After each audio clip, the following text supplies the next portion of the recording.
enough is enough.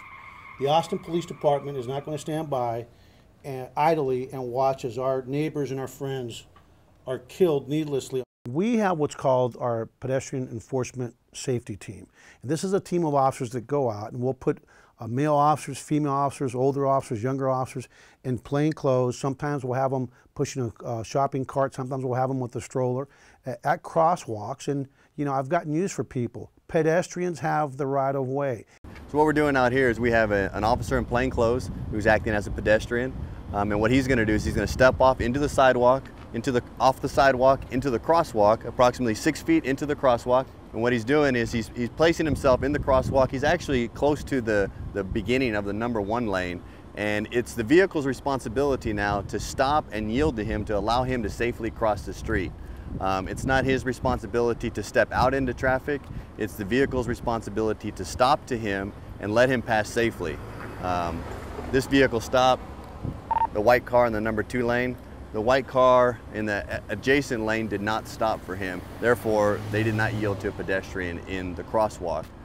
So what we want to do is we're trying to get the word out to the public that it's the vehicle's responsibility in a crosswalk to stop for pedestrians, and the pedestrian doesn't need to place himself at risk by walking in front of the vehicle until that vehicle has come to a complete stop. The next time you go through a crosswalk and fail to yield the right of way to a pedestrian, that pedestrian may very well be an Austin police officer as part of our pedestrian enforcement safety team. And when you get stopped, it's not going to be a conversation in terms of a warning. It's going to be a ticket that can be avoidable simply by obeying the law. We are very much an intelligence-led, data-driven police department where we're always looking at our data. If this trend continues, we're looking at 36 pedestrians dying on our highways. If this trend continues, we're looking at 80+ people dying on our highways.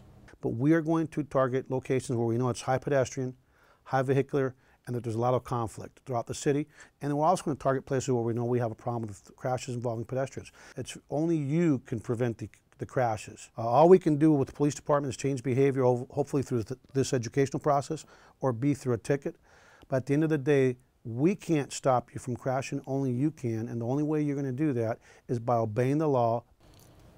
We are not going to be giving people warnings anymore. This is your warning. If you're going to drive in this city, we expect you to do so in a lawful manner.